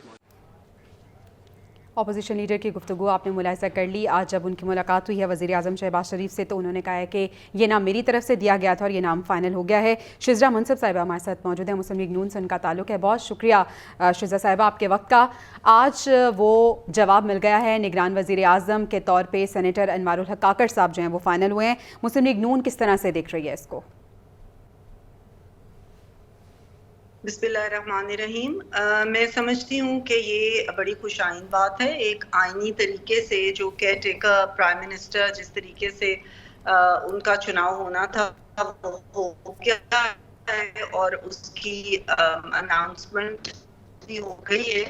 और आप केयर टेकर गवर्नमेंट की जो सबसे मेन चीज़ है और मेन उनका काम है वो ये है कि वो फेयर एंड फ्री इलेक्शंस जो है वो इंश्योर करें। तो जो अनवारुल हक काकड़ साहब हैं उनका एक बड़ा अच्छा नाम है, उनकी एक बड़ी अच्छी रेपुटेशन हूँ कि इंशाल्लाह ताला वो इस चीज़ को इंश्योर करेंगे कि फेयर एंड फ्री इलेक्शंस। ठीक है, डेफिनेटली हम रिकनेक्ट करने की भी कोशिश करते हैं, कुछ कनेक्शन में प्रॉब्लम आ रहा है, हम आपको सही तरीके से सुन नहीं पा रहे। स्टूडियोज़ में हमारे साथ मंसूर आजम काजी साहब भी हैं, उनको हम शामिल गुफ्तगू कर लें। काजी साहब, यकीनी तौर पर इस पर जो रद्द-ए-अमल है वो तो आ रहा है सियासी जमातों का और बात की जा रही है कि क्या होगा कैसे होगा, सब मुत्तफ़िक हैं, खुशी से इस फैसले के साथ हैं भी। एक बड़ा मसला रहेगा इस कैबिनेट के लिए, जो केयर टेकर कैबिनेट है उसके लिए सबसे बड़ा मसला सवाल तो फाइनेंस मिनिस्ट्री रहेगा। और अभी भी उस पर जोर कहीं ना कहीं लग रहा होगा कि कंटिन्यूटी हो जाए या फिर कोशिश होगी कि हफीज़ शेख आ जाएँ। होगा क्या, कौन संभालेगा, कंटिन्यूएशन कैसे होगी, पॉलिसी? यानी दो नाम है, इसहाक डार, हफीज शेख। तो सर क्या लग रहा है आपको? सबसे बड़ा चैलेंज जो है ना अनवारुल हक काकड़ साहब के लिए, as a person, as a caretaker setup prime minister, he is a very good choice. मेरा नहीं ख्याल इस पूरे सेटअप जो हम पहले सेगमेंट में बात कर रहे थे कि इससे अच्छा और पॉजिटिव एक नाम चाहिए था for a caretaker prime minister. सारों के लिए ओके। चैलेंजेस में अगर बात करें तो थिंग आप कह रहे हो वो सबसे इंपॉर्टेंट है, इकोनॉमिक चैलेंज। इकोनॉमिक चैलेंज इसलिए है क्योंकि आईएमएफ ने आपको 3 ट्रेंचेस के अंदर पैसे देने हैं। एक ट्रेंच वो दे चुके, means Shehbaz Sharif the PDM government, एक ट्रेंच में निगरान में देने हैं और एक ट्रेंच जो नेक्स्ट प्रॉपर सेटअप आएगा। अब ये जो एंड टू एंड प्रोसेस होना है ना, इसके अंदर एक ऐसे शख्स की जरूरत है जो आईएमएफ के साथ डील करता रहा हो और आईएमएफ उसके साथ कंफर्टेबल हो। It goes both ways Ubaid, it's not like कि मैं ये कह रहा हूं और आईएमएफ को मेरी बात नहीं समझ आ रही है। इस कन्वर्सेशन में आपका मेरा दोनों का कंफर्टेबल होना जरूरी है, वरना बात नहीं होगी। बिल्कुल, डेफिनेटली। अनफॉर्चुनेटली अभी जो फाइनेंस मिनिस्टर थे उनकी अंडरस्टैंडिंग और प्रेसिडेंट आईएमएफ की अंडरस्टैंडिंग में पोल्स अपार्ट, जमीन आसमान हुई नहीं, पोल्स अपार्ट। अच्छा, इतना क्यों? आपको याद होगा, अगर ये डील IMF की क्लोज हुई है, इसके अंदर अगर एक शख्स जिसका वाकई किरदार है वो शहबाज शरीफ, विदाउट अ डाउट, उसमें कोई दो राय नहीं। आप जो मर्जी कहते रहे, वो प्राइम मिनिस्टर हैं, वो नवाज शरीफ साहब के समधी, वो एक और चीज है, लेकिन अगर प्रेसिडेंट IMF के साथ किसी ने IMF की डील क्रैक डाउन की है तो वो शहबाज शरीफ ने किया, दैट गोज विदाउट सेइंग। अब IMF की भी बाइंग होनी है आपके फाइनेंस मिनिस्टर के लिए। आपके पास ऑप्शंस दो हैं, आपके पास एक इसहाक डार साहब हैं, एक आपके पास हफीज शेख साहब हैं। Hafeez Sheikh is known as IMF boy, ठीक। IMF more comfortable with them, Zardari साहब more comfortable with them, rest of the party more comfortable with them, लेकिन ख्वाहिश जो है वो नून की, वो इसहाक डार साहब है। हाँ, वो तो उनका एक मकसद है ना कि उन्होंने सियासी लेकिन मैंने जिस तरह कहा ना, दोनों साइडों से ताली बजनी है, it's not like one side. अच्छा, इसमें कहीं ना कहीं ख्वाहिश तो अभी भी बहुत ही, लेकिन ख्वाहिश तो प्राइम मैं वही। अच्छा, स्क्रीन पे तब्दीली आ गई है, तब्दीली को जो है इंट्रोड्यूस करवा देना चाहिए फौरन से। मंसूर आजम काजी साहब स्टूडियोज में हैं, तो अली हैदर साहब टेलीफोन लाइन पे हैं, जबकि वीडियो लिंक पे जनाब मोहम्मद आदिल साहब और फ़ारूक शहबाज वड़ाइच साहब। फातिहाना आप मुस्कुरा नहीं रहे वैसे फ़ारूक साहब, वैसे फातिहाना तौर पर मुस्कुरा भी सकते हैं। आज इनके ज़रिए से मुझे लगता है कि नाम गया, मान नहीं रहे, लेकिन पूछ के देखें जवेरिया। चलें फ़ारूक साहब, बताएं क्या कहानी है, उस वक्त आप कहाँ पे मौजूद थे जब ये नाम अनाउंस हुआ है? मैं तो इस्लामाबाद स्टूडियो में पहली मरतबा यहाँ से मुखातिब हूँ आपसे, इसलिए मुस्कुरा रहा हूँ। अच्छा, क्या माहौल क्या है इस वक्त? हाँ, इस वक्त माहौल क्या है? आदिल साहब, आपसे और फारूक से भी जरा बारी बारी जाना चाहेंगे। आदिल साहब, आपकी तरफ पहले आ जाते हैं। माहौल है क्या? निगरान वज़ीर आज़म तय हो गए, अब आगे वे फॉरवर्ड क्या है? ये जो हम डिस्कस कर रहे हैं मिनिस्ट्री ऑफ फाइनेंस, ये बड़ा की पॉइंट होगा जिस पे मामलात दोबारा से जाके आप समझते हैं कि कहीं ना कहीं फंसेंगे? नहीं, अब तो मेरा नहीं ख्याल है कि कोई चीज़ फंसनी चाहिए। जो बाप पार्टी है वो वैसे ही डार्क हॉर्स हमेशा से रही है, वो हुकूमतें बनाने और गिराने में उसका हमेशा से रोल रहा है। तो अब केयर टेकर वज़ीर आज़म भी उनका आ गया, तो वो क्लैरिटी है कि जो निगरान वज़ीर आज़म है उसको किसकी सपोर्ट है। तो जब निगरान वज़ीर आज़म को जिसकी सपोर्ट हो तो वज़ीर ख़जाना भी उसी सपोर्ट से आएगा। तो यकीनी तौर पर अगर उस स्टैब्लिशमेंट को जो है वो हफीज़ शेख के ऊपर ट्रस्ट है, तो हफीज़ शेख की मुमकिना तौर पर जो केयर टेकर फाइनेंस मिनिस्टर होंगे, उसमें जैसे आज़म ने अभी बात की कि वो उनका जो है ऑलरेडी आलमी मालियाती इदारों के साथ जो डील करने का एक एक्सपीरियंस है, तो वो यकीनी तौर पर इस वक्त ज़रूरत भी है एक ऐसे बंदे की जो आलमी मालियाती इदारों के साथ बेहतर अंदाज में मामलात को आगे ले चले। बेसिकली तो कंटिन्यूटी है, इस वक्त जो फाइनेंशियल जो इक़दाम किए गए हैं उसी को आगे कंटिन्यू करना है। उसमें थोड़ी सी मुश्किल सूरत हाल हमें इन 6, 7, 8 महीने में जो केयर टेकर सेटअप है, लगता है कि वो मुश्किलात आवाम की मज़ीद बढ़ेंगी और वो जो पॉलिटिकल प्रेशर की वजह से जो काम शहबाज हुकूमत नहीं कर सकी, वो हमें केयर टेकर सेटअप में यकीनी तौर पर वो नज़र आएंगे कि वो मुश्किल फ़ैसले जो हैं वो इस सेटअप में होंगे और उसी को फिर जो आने वाली जो भी हुकूमत होगी वो मुमकिन तौर पर उसमें भी कहा तो यही जा रहा है कि शहबाज शरीफ साहब कंटिन्यू करेंगे, लेकिन वो इलेक्शन के बाद की सूरत हाल है कि उसमें क्या हालात बनते हैं, किसको ज़्यादा सीट मिलती है। गो के जो यही तकरीबन इसी तरह का सेटअप मिलता जुलता होगा जिसमें किसी को वाज़ा अक्सरियत नहीं। ये तो बात वज़ीर आला सिंध भी करेंगे, मखलूत उसमें इसी पॉलिसी को कंटिन्यू करना है। ठीक है फ़ारूक साहब, जिस तरह से सियासी जमातों की जानिब से कहा जा रहा था, स्पेशली पीपल्स पार्टी कह रही थी कि ऐसा निगरान वज़ीर आज़म होना चाहिए जो कि सियासी हो, नॉन कॉन्ट्रोवर्शियल हो और जानिबदारी भी ना हो, तो अब एक ऐसा ही निगरान वज़ीर आज़म सामने आ गया है। किस तरह से अब आप देख रहे हैं कि सियासी मंजरनामा आपको तब्दील होता नज़र आ रहा है, कुछ पॉजिटिविटी नज़र आ रही है आपको? जी बिल्कुल, इस पे तो सियासतदान भी और रियासत वाले भी सभी मुत्तफिक हैं इन पे, और इनका बैकग्राउंड भी इस हवाले से बेहतर है और जिस पार्टी से भी उनका ताल्लुक़ है। ज़ाहिर बात है इतने दिनों से अगर इनके ऊपर डिस्कशन चल रही थी तो आसिफ जरदारी साहब, नवाज शरीफ साहब और वज़ीर आज़म समेत दीगर जो स्टेक होल्डर्स हैं उन्होंने एक एक पॉइंट पे डिस्कशन की होगी। मेरे ख्याल में कि सियासतदानों का जिस नुक्ते पे आपको याद होगा, हम ट्रांसमिशन में आपके साथ ही बैठे थे, तो मैंने कहा था कि ख़ास तौर पे नवाज शरीफ साहब इस नुक्ते पे आके उलझ गए हैं। वो चाहते हैं कि सियासतदान कोई वज़ीर आज़म आना चाहिए, ताकि ये निगरान सेटअप कहीं हतमी सेटअप ना बन जाए कोई। तो ये अब क्लैरिटी आ गई है। सियासतदान जो है वो फिलहाल जो जितनी हमारी 13-14 पार्टियां या पीडीएम कह लें, उनको तो अब वो इस पे इतफाक कर चुके हैं। ये छोटे सूबे से भी हैं, सियासतदान भी हैं, उनकी भी बात मानते हैं, इनकी भी बात मानते हैं। तो टीम जो है वो अपनी अच्छी बना लेंगे। वही जो मैं फारूक साहब, क्योंकि आज आपने एक बड़ा मसरूफ दिन गुजारा है, वैसे तो ये सियासी शख्सियात के लिए जुमला होता है, लेकिन डेफिनेटली आप जो ये बात कर रहे हैं और जो उस दिन भी आप यहाँ बैठ के बात कर रहे थे कि एक कंसर्न ये है कि सेटअप आए और चला भी जाए, वो तो एड्रेस हो गया। लेकिन आज आप अपोजिशन लीडर से मिले, वज़ीर आज़म से भी मिले, आपने सेंस क्या कलेक्ट की यहाँ से इन दोनों जो हाई पावर मीटिंग्स थी कि इलेक्शन होंगे कब, क्या कहते हैं, क्या माहौल है, क्या अंदाज़ा है, हवा क्या है?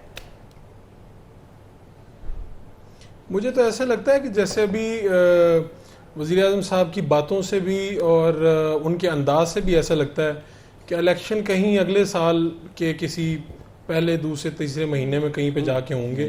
और जो मैं यहाँ पर मौजूद, पार्लियामेंट तो जा चुकी है, लेकिन पार्लियामेंट में जो लोग बैठे हुए हैं वो अभी भी लॉजेस में कोई ना कोई मुझे फ़र्द मिल जाते हैं। तो उन अफराद का यही कहना है कि वो तो अभी तैयार नहीं है कोई इलेक्शन के लिए, यानी वो पुरसकून है। जिस तरह से वो उनको हल्कों में होना चाहिए, काम करने चाहिए, लोगों से मिलना चाहिए। फारूक साहब, जिस तरह से आप कह रहे हैं कि इलेक्शंस होते नजर नहीं आ रहे, इसी तरह से राना सनाउल्लाह साहब ने भी यही कहा था कि 2023 जो है वो इलेक्शन का साल नज़र नहीं आता। शिजरा मनसब साहब से हमने रब्ता बहाल किया है। शिजरा मनसब साहिबा, जिस तरह से अब निगरान वज़ीर आज़म, उनका इंतखाब तो हो गया है, अब यकीनन निगरान वज़ीर आज़म की जो जिम्मेदारी है कि इलेक्शन को कंडक्ट कराना है और फ्री एंड फेयर इलेक्शंस होने चाहिए, तो वज़ीर दाखिला तो ये कह रहे हैं कि 2023 इलेक्शन का साल नज़र नहीं आ रहा। आपको क्या लग रहा है, इलेक्शंस कब होंगे? देखिए, एक तो ये है कि आइन के दायरे के अंदर रह के सारे फैसले इंशाल्लाह ताला होने चाहिए और होंगे भी।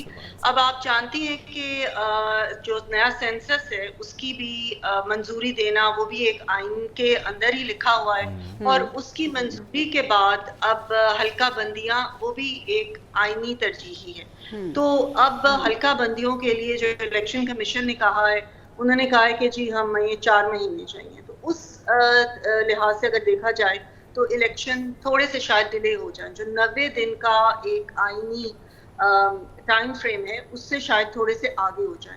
लेकिन ये जिम्मेदारी मेनली इलेक्शन कमीशन की है। और मुझे उम्मीद है कि अगर थोड़े बहुत कोई 30 दिन 40 दिन और आगे हो भी जाएं, लेकिन इलेक्शन कमीशन अपनी जिम्मेदारी पूरी करेगा और जैसे ही हल्का बंदियां होंगी तो इलेक्शन का ऐलान हो जाएगा। ठीक है मंसूर साहब, आप भी कुछ प्रश्न कर रहे हैं। शिजरा जी, मुझे ज़रा ये भी बताइएगा, मंसूर काजी बात कर रहा हूँ, ये जो अब निगरान काबीना बनने जा रही है, उसमें अभी हम लोग यही डिस्कस कर रहे थे, सबसे इंपॉर्टेंट है फाइनेंस मिनिस्ट्री। सो उसमें नून लीग का क्या व्यू पॉइंट है इस पे? आप लोग चाहेंगे कि कंटिन्यूटी हो आप लोगों की तरफ से, या फिर हफीज शेख साहब की भी शुनीद सुनाई दे रही है? जी, मेरा ख्याल है कि तमाम जमातें इस चीज़ पे मुत्तफिक हैं कि कंटिन्यूटी बहुत ज़रूरी है, क्योंकि पिछली जो हुकूमत थी उसके दौर में 4 साल में बहुत ज़्यादा अप एंड डाउन रहा। कई 4-5 जो हैं वो वज़राए ख़जाना बदले गए, सेक्रेटरी ख़जाना बदले गए, और उसी की वजह से इतनी ज़्यादा एक मतलब डिस्टर्बेंस आई कि पाकिस्तान आखिर में डिफ़ॉल्ट के दहाने पे आके खड़ा हो गया, जो कि पिछले 1 साल के अरसे में उसको बड़े सख्त फैसले लेके डिफॉल्ट से अल्हम्दुलिल्लाह बचाया गया है। तो ये कंटिन्यूटी बहुत ज़रूरी है, और जिस तरीके से कि एक जमहूरियत में होना चाहिए कि मुल्क सबसे, लेकिन इसमें एक बड़ा इंपॉर्टेंट मसला आपको ये नहीं आएगा कि जब निगरान सेटअप में डेफिनेटली मुश्किल फैसले लेना होंगे, तो वो जो निगरान वज़ीर आज़म, निगरान वज़ीर ख़जाना होगा, वो होगा निगरान, लेकिन उसकी शक्ल देख के पता चलेगा वो है कहाँ से, तो वो सारा आपके हिस्से में आएगा, वो बोझ आप उठा लेंगे अगर इसहाक डार साहब हो, यानी मुख्तसर सादा अल्फाज में?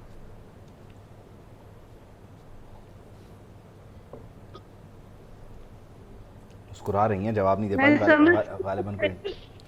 मैं समझती हूँ कि हमने बोझ जो पाकिस्तान मुस्लिम लीग ने उठाना था पाकिस्तान की खातिर, मुल्क की खातिर, वो हम दोबारा कनेक्ट करते हैं। कनेक्शन पे भी कुछ बोझ आ गया और इस बोझ को इस कम से कम इस बोझ को हम दूर करने की कोशिश कर सकते हैं। आदिल साहब, मैं मंसूर साहब से एक सवाल मैं पूछना चाहूंगी। मैं आदिल साहब की तरफ इस बोझ को ले जाता हूँ, शायद वो इसको उठा सकें और संभाल सकें। आदिल साहब, ये समझते हैं कि जितना बोझ ये उठा सकते थे, मुस्लिम लीग नून की हुकूमत, जो उनका नारा भी रहा कि हमने रियासत के लिए सियासत को कुर्बान किया, अगर लंदन से ये जिद आती है कि नहीं जी इसहाक डार ही होंगे क्योंकि हम मईशत को चलाएंगे और फिर उसका क्रेडिट लेंगे, तो इस दौरान जो डैमेजेस करने के लिए करके मईशत को चलाना पड़ेगा, उसका भी तो सारा सेहरा आवाम फिर डार साहब को और फिर मुस्लिम लीग नून को ही देंगे। ये आगे इलेक्शन अच्छी स्ट्रेटेजी तो नहीं हो सकती। देखिए, मुस्लिम लीग नून ने तो इलेक्शन में जाना है, तो मेरा नहीं ख्याल है कि इसहाक डार को हो सकते हैं। ऑब्वियसली एक ऐसा शख्स होगा जो IMF की तरफ से जो मुश्किल फैसले अभी मज़ीद होने हैं, जो आगे 2 रिव्यू रहते हैं, और उस रिव्यू को पूरा करने के लिए आपने भी मज़ीद सख्त फैसले लेने हैं। तो उन सख्त फैसलों का जो बोझ है वो पॉलिटिकल गवर्नमेंट का कोई नहीं उठा सकता। इसहाक डार का मतलब मुस्लिम लीग नून है, और तो मुस्लिम लीग नून अगर इलेक्शन में जा रही है तो वो कभी भी वो इस किस्म की जो बोझ है वो नहीं उठाएगी। तो मेरा तो ख्याल ये है कि इसहाक डार नहीं होंगे, कोई और होगा जो है इस मामले को IMF के साथ डील को आगे लेके जाएगा। जो रिव्यू में जो हर्डल्स इसहाक डार के दौर में हमें देखने को मिली, जिसकी वजह से एग्रीमेंट में ताखीर हुई, तो वो रिव्यू में ऐसी अब मुझे नहीं लगता कि वैसी चीजें होंगी। ठीक है, आपको ऐसा नहीं लग रहा? फारूक साहब का रुख कर लेते हैं। फारूक साहब, अब बात हो रही है निगरान वजीर आजम के बाद निगरान वजीर खजाना की। सर, 2 चीजें हैं, एक होती है विश और एक होती है रिक्वायरमेंट, और उसके बाद तीसरी चीज आती है एक्सेप्टेबिलिटी। तो क्या लगता है आपको निगरान वजीर खजाना के तौर पे एक्सेप्टेबिलिटी जो है वो काम आएगी? देखिए, अगर उनका पहले नाम वजीर आजम के तौर पे अगर आ रहा था तो पीपल्स पार्टी की तरफ से आपको एक एहतजाज, हल्का फुल्का एहतजाज सुनने में और देखने में मिला। आज सुबह वजीर आजम साहब के साथ नाश्ते में सलीम साफ़ी साहब ने ये सवाल किया था कि आप अपने साथ बैठे हुए इसहाक डार को या मरियम औरंगजेब को क्यों नहीं अनाउंस कर देते निगरान वज़ीर आज़म के तौर पे, ताकि ये हमारा सारा मसला ख़त्म हो जाए। तो इस पे बड़े कहके लगे थे आज सुबह के जो नाश्ता प्राइम मिनिस्टर साहब के साथ हुआ था। तो दिलचस्प बात यह है कि मेरे ख्याल में ये एक टेस्टर के तौर पे ऐसे ये बात उड़ाई गई थी। शायद यहाँ इसको ये चेक किया जाना था कि टेम्परेचर क्या है। इसहाक डार को अगर वज़ीर ख़जाना इन्होंने रखा तो एक बात तो ये है कि अगले जो मुश्किल सेटअप है, जिसकी शुनीद और उम्मीद ये है कि यही लोग वापस आएंगे किसी न किसी शक्ल में, तो अगर इनको निगरान सेटअप में रखा गया तो इसका मतलब ये है कि नवाज शरीफ के करीबी अजीज़ और अच्छे खिलाड़ी आउट कर दिए जाएंगे मुश्किल सेटअप के लिए। तो मेरा ये ख्याल है कि अब शायद ये मुमकिन नहीं होगा। और रियासत की तरफ से और सियासत की तरफ से, यानी मैं इन दोनों का कह रहा हूँ कि ये जो वज़ीर आज़म आ गए हैं, ये जो चंद नाम लिए गए थे वज़ीर आज़म के लिए, इन्हीं में से कुछ लोग आएंगे और आपकी निगरान कैबिनेट बनाएंगे। बहुत से लोग इस्लामाबाद में, मुझे भी कुछ लोग मिले हैं, उन्होंने कहा हमारे इंटरव्यूज हो गए। मैं उनसे पूछता रहा हूँ कि वज़ीर आज़म का तो आज पता चला इंटरव्यू कहाँ पे हुए हैं उनके। तो बड़ा दिलचस्प सूरत हाल है इस हवाले से। लेकिन मेरे ख्याल में 8 से 12 लोग बताए जा रहे हैं कि कैबिनेट में लिए जाएंगे। उसमें बलूचिस्तान से भी होंगे डेफिनेटली, कुछ लोगों को बाद में भी एडजस्ट कर दिया जाएगा। लेकिन एक बात है कि प्लीज कंटिन्यू करें। एक बात जरूरी है, वो ये है कि मुमकिना तौर पे जो इस वक्त की कैबिनेट थी उसमें अगर 1-2 स्पेशल असिस्टेंट थे, हो सकता है एक आधे बंदे को जिसकी एक्सपर्टीज ब्यूरोक्रेसी को लेके अच्छी हो उसको इस सेटअप में भी लगा दिया जाए, क्योंकि इसके लिए कोई कबात नहीं होगी। उसने जाके हल्के से इलेक्शन नहीं लड़ना होगा और सेनेटर नहीं बनना होगा। तो ऐसा कोई शख्स एडजस्ट किया जा सकता है निगरान कैबिनेट में, ताकि वो पिछली जो पॉलिसीज हैं इनकी और जो ऊपर नीचे अगर तबादले या कोई यानी वो शख्स जो बहुत जरूरी भी ना हो और जिसने फिर आइंदा इलेक्शन में लड़ना भी ना हो, ये इस तरह की कोई विन विन सिचुएशन क्रिएट की जाएगी। सूरत हाल ये है कि जो 12th मैन थे मुस्लिम लीग नून के मिफ्ता इस्माइल, उन्हें वो नाराज़ कर चुके हैं और उसके बाद वाला ऑप्शन शाहिद खान वो भी नाराज़ हैं। जो हमारा पैनल है हमारे साथ ही मौजूद रहेगा, लेकिन अभी हम एक तकरीब है वहाँ पे बराह रास्त ले चलते हैं वाघा बॉर्डर पे परचम उतारने की रिवायती मरकजी तकरीब जो होती है शाम गए, ये आप अपनी टेलीविजन स्क्रीन पर देख सकते हैं।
तकरीब जिसके आप मनासिर देख रहे थे और लोगों की बड़ी तादाद यहाँ पर मौजूद। हर रोज़ इस तकरीब का इनेकाद किया जाता है। वाघा बॉर्डर पर परचम उतारने की ये तकरीब जिसमें शहरियों की बड़ी तादाद भी मौजूद है।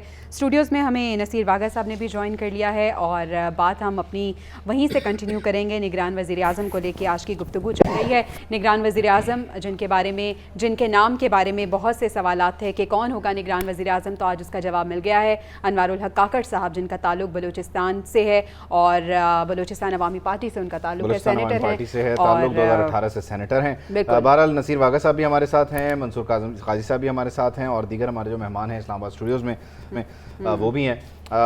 वाघा साहब आपकी तरफ आते हुए यकीनी तौर पर ये जो तैनाती है इससे वो जो सवाल था कौन होगा उसका तो जवाब मिल गया। ये बात के कौन बनेगा करोड़पति वाली बात है। मतलब मैं करोड़पति तो उनको नहीं कह रहा, लेकिन वही जो कौन बनेगा करोड़पति, आखिरकार जो एक लोगों के दरमियान में ये बात आ रही थी कि जी कौन बनेगा, वो आखिरकार सेनेटर अनवारुल हक काकड़ साहब के हिस्से में ये बात आई और हुमा जो है वो उनके सर पे बैठ गया और वो कायम मुकाम या care taker prime minister of Pakistan जो 14 अगस्त दोपहर 3 बजे इस अजीम शान एक तकरीब में अपना हल्फ उठाएंगे next care taker prime minister का। कोई 3 बजे भी टाइम बता रहा है, कोई 8 बजे। अभी तो कुछ नहीं, अभी तो थोड़ी देर पहले आप क्या एक्सपेक्ट कर रहे थे? देखिए केयर टेकर का नाम हम तो इनको बिल्कुल एक्सपेक्ट नहीं कर रहे थे। आप भी नहीं कर, उबैद भी नहीं कर रहा था वैसे तो। बिल्कुल अनएक्सपेक्टेड मैं कर रहा था और जवेरिया बिल्कुल अनएक्सपेक्टेड है। वो दुबई की मीटिंग्स वो कहाँ गई, आसिफ अली जरदारी साहब और नवाज शरीफ की और पीएम सब लोगों की, और उसके बाद अभी हाल ही में जो राजा रियाज और शहबाज शरीफ, फिर ये जो नूरा कुश्ती है ये कब तक खेलते रहेंगे? वाघा साहब आप जो मर्जी कहें, एक चीज इसमें अच्छी ये हो गई कि एक सियासी शख्स आ गया है जो इस सेटअप को चलाएगा। ये 6 महीने चले, 8 महीने चले, एट दी एंड ये गारंटी होगी कि जाएगा जरूर। 90 दिन नहीं चलेगा, 90 दिन तो नहीं चलेगा ना, नहीं हल्का बंदियों के साथ। मैं तो वैसे एंडोर्समेंट ले रहा होता हूं की तो जरूरी है ये टाइम टू टाइम आप मैं यकीन दहानी करा देना कि वो इस्लामाबाद की तरफ इस्लामाबाद की तरफ। मैं अभी आदिल साहब कहेंगे, आप आदिल साहब कहेंगे, आप मानेंगे। आदिल साहब बताएं इन्हें, वो कुछ जुमला कह गए, आवाज नहीं आई, जाया हो गया। मैं तो सेमी सियासतदान समझता हूँ काकड़ साहब को। उन्होंने सारे घर जो है वो पूरे हो गए। वो सियासत से भी उनका ताल्लुक है और पस मंजर जो उनका है वो एस्टैब्लिशमेंट का भी उनको सरपरस्ती हासिल है। ये सेमी सियासतदान आपने इसीलिए उनको कहा है ना। कि वो दोनों तरफ खेल लेते। चले चले निगरान वज़ीर आज़म का तो चुनाव हो गया, नाम फाइनल हो गया। आदिल, आप ये बताएं कि जो निगरान सेटअप है, क्या उसके हवाले से भी कोई टाइम फ्रेम होता है, कब तक उसको फाइनल कर लेना होता है और किस तरह से अब क्या प्रोसीजर आगे होगा? देखिए, वो नाम तो ऑलरेडी डिसाइड हो चुके हैं। वो जैसे हमारे दोस्त ने कहा कि वो कुछ इंटरव्यूज़ हुए, यकीनी तौर पे उसमें जो नाम अभी प्राइम मिनिस्टर की दौड़ में चल रहे थे, बेसिकली वो किसी और चीज़ के इंटरव्यूज़ दे के आए थे उनमें से कुछ लोग। तो वो मुमकिन तौर पर उनमें से वजारत ख़ारजा के लिए भी कोई साबिक सेक्रेटरी हो सकते हैं और फाइनेंस के मामलात का तो यकीनी तौर पर और एक ऐसा शख्स होगा जिसके आलमी मालियाती इदारों के साथ ताल्लुकात अच्छे हों। इसके लिए कोई टाइमलाइन नहीं है, लेकिन वो ऑलरेडी डिसाइडेड हैं। जब प्राइम मिनिस्टर जैसे वो नोटिफिकेशन होगा, मैं जरा आपने जो इशारा कर दिया ना आदिल साहब, मैं इसको जरा थोड़ी सी शरारत करते हुए फारूक साहब की तरफ ले जाता हूँ, क्योंकि उन्होंने बताया इंटरव्यूज़ हुए हैं। तो यानी हुआ ये कि इंटरव्यूज़ के लिए बताया गया कि जनाब आपको मिलना है बड़ा ओहदा। फिर सारों की आई सीवी, देखा नहीं यार ये तो खारजा, अच्छा इसकी प्रोफाइल उधर ले जानी है। फिर वो आया, ओ ये तो खजाना वाला है, इसको इधर। यानी एक इंटरव्यू में कैंडिडेट्स आते गए और फिर छांटी होते गए और फिर आखिर में बोला अच्छा ये वाला तो वजीर आजम है ना, बाकी सारे इधर उधर लगा दो। ऐसे ही हुआ फारूक साहब? हाँ जी वैद भाई, ये बात ये है कि आपको याद होगा जब वज़ीर आला पंजाब बनने थे 2018 में, आपको लेकर चल बड़ा इंटरव्यू हुआ था, साहब ने बड़ा सस्पेंस रखा था। और उस वक्त राजा यासिर हमायूं साहब को प्रोटोकॉल दे दिया गया था वज़ीर आला पंजाब का। उनके घर चकवाल के इर्द गिर्द चारों तरफ में सिक्योरिटी के इदारे के लोग पहुंच गए थे, सब कुछ हो गया था, लोगों ने मुबारकबादें दे दी थी। उनका इंटरव्यू भी इसी तरह का हुआ था और उन्हें कन्वे भी किया गया था कि आपको वज़ीर आला पंजाब बनाया जा रहा है। जबकि बुज़दार साहब को बुला के उनका इंटरव्यू करने के बाद उनको बताया गया था कि आपको एक अहम जिम्मेदारी दी जा रही है। वो पहली बार तो एमपीए बने थे, उन्होंने समझा कि पार्लिमानी सेक्रेटरी बनाने जा रहे हैं, ये इससे अगर ऊपर गए तो वज़ीर बना देंगे। सोच सकते थे वो तो ये हाँ, ये वो उन्होंने खुद बताया बाद में मुझे, जब वो साबिक हो गए उन्होंने खुद बताया। उन्होंने कहा कि मैंने तो कभी सोचा ही नहीं था कि मैं इस असेंबली तक भी पहुंचूंगा। तो पाकिस्तान में बहुत से लोग हैं जो नहीं समझते, सोचते कभी। और काकड़ साहब को तो चंद दिन पहले यानी बताया गया या मशावरत में लेके जाया गया होगा। और बहुत से लोग हैं, मैं आपको बता रहा हूँ कि काफ़ी लोग हैं, दर्जनों लोग हैं जो अपने आप को कम से कम काफ़ी एक हफ्ते से वजीर बता रहे हैं।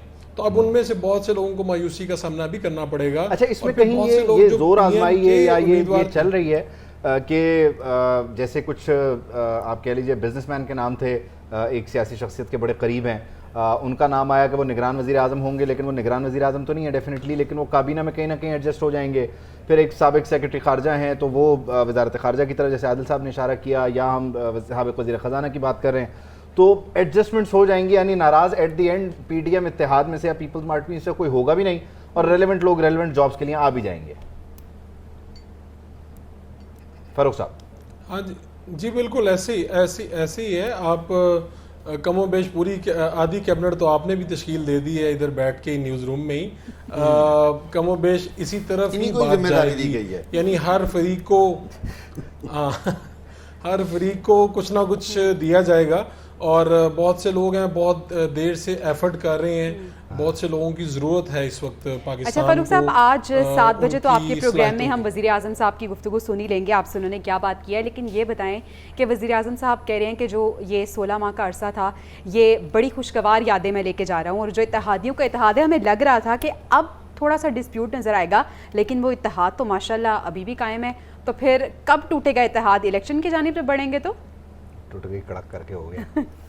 देखिए, ये इत्तेहाद इतना आसान नहीं है। ये इत्तेहाद सिर्फ उस नाम की मुखालफत तक कायम रहेगा जब जो नाम मैं ले नहीं सकता, अच्छा, उसकी मुखालफत तक ये कायम है। इसमें कुछ भी फितरी नहीं है इस इत्तेहाद में।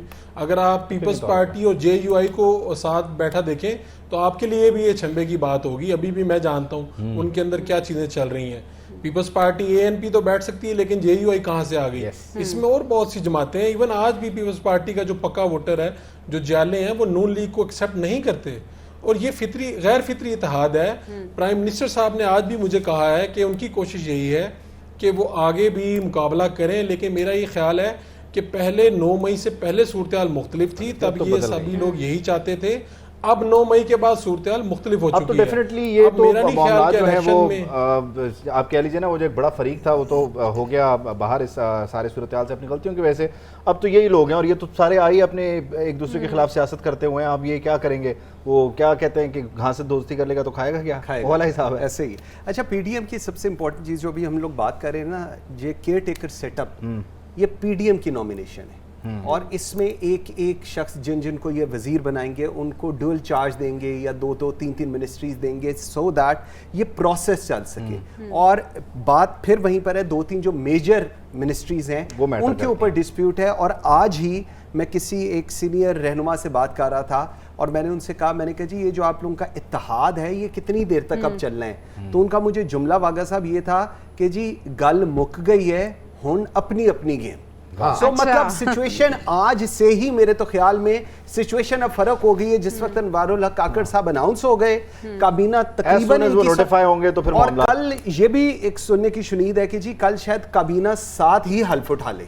एक ये भी शुनीद है। फरूख अगर इस पे कोई हमें मैं फरूख साहब से पूछ रहा हूं, वागा साहब का हमेशा मुझसे गिला रहता है कि मैं उन्हें बोलने नहीं देता, तो मैं अब उनकी तरफ भी मामला को लेके जाऊँ ना, फिर वो खुले हाथ से। वागा साहब ये यकीनी तौर पर जिस तरह से बात हो रही है, ये इत्तेहाद तो डेफिनेटली इस केयर टेकर सेटअप के आ जाने के बाद फौरी तौर पर डिसॉल्व हो जाएगा और ये लड़ता झगड़ता भी नजर आएगा सड़कों पे। तो अब सियासत में कितनी ऑपोजिशन हो जाएगी। ये जो आज के इत्तेहादी हैं, कल जब ऑपोजिशन करेंगे कितनी खतरनाक होगी। देखिए, मैंने अपने 7 बजे वाले प्रोग्राम में ये बात कई दफा मुझे लग रहा है न्यूज़ को सारों ने अपने अपने प्रोग्राम की प्रमोशन के लिए लोगों को बताई। मैंने प्रोग्राम का नाम नहीं लिया और उसमें मैंने बार बार ये बात की कि आप अनकरीब देखेंगे कि ये किस तरह एक दूसरे के खिलाफ होते हैं और ये पीडीएम कहाँ जाती है, ये इत्तेहाद कहाँ जाता है। ये मखसूस मकासद के लिए अननेचुरल इत्तेहाद था, गैर फितरी इत्तेहाद था।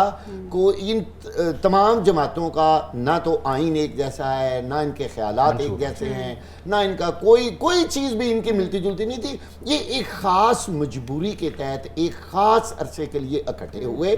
जब वो मकसद पूरा हो गया, अब आ रहे हैं नेशनल इलेक्शन और आप इन इलेक्शंस में देखिएगा सिद्दीकी साहब, आप इनकी तकरीरें सुनिएगा, ये ऐसे ऐसे इंकशाफात करेंगे फिर एक दफ़ा एक दूसरे के खिलाफ। लोग हैरान रह जाएंगे कि ये वो है जो अभी चंद माह पहले एक दूसरे के साथ गले मिल रहे थे। वागा साहब, मैं आपको रोकना नहीं चाह रहा, लेकिन जवेरिया और आदिल साहब जो है वो आपको रोक रहे हैं, मैं नहीं रोक रहा। आदिल साहब कुछ कहने वाले थे। वागा साहब, अगर जो इस टाइम पॉलिटिकल हालात है, हमें तो लगता है कि आने वाला सेटअप भी इसी तरह का होगा, किसी के पास वाज़ा अक्सरियत नहीं होगी, लेकिन डेफिनेटली कुछ गर्मा गर्मी तो होगी ना भाई। आदिल साहब, गैर फितरी इत्तेहाद जो है फिर इत्तेहाद होगा। आदिल साहब देखिए, तो ये अभी बहुत सारी चीजें काबिल वक्त है और ये पॉलिटिकल जमातों को भी पता है कि इस वक्त मुल्क की जो सियासी सूरत हाल है उस वक्त क्या है। हाँ, लेकिन देखिए इस वक्त जब हम बात करते हैं कि अब आने वाली जो कैबिनेट है वो भी लोगों की रिकमेंडेशन पे बन रही है, तो फिर आप मुझे बताएं कि फिर ये ना तो न्यूट्रल है, ना ही इसको हम निगरान कह सकेंगे, फिर मिसाइल तो खड़े होंगे। न्यूट्रल की तो गुंजाइश नहीं छोड़ी गई ना, न्यूट्रल तो कह दिया गया कि होना ही नहीं चाहिए बंदे को, तो वो न्यूट्रल हो ही नहीं सकता। नहीं, वो अब आप उस बात को यहाँ पे हर जगह पे फिट ना करें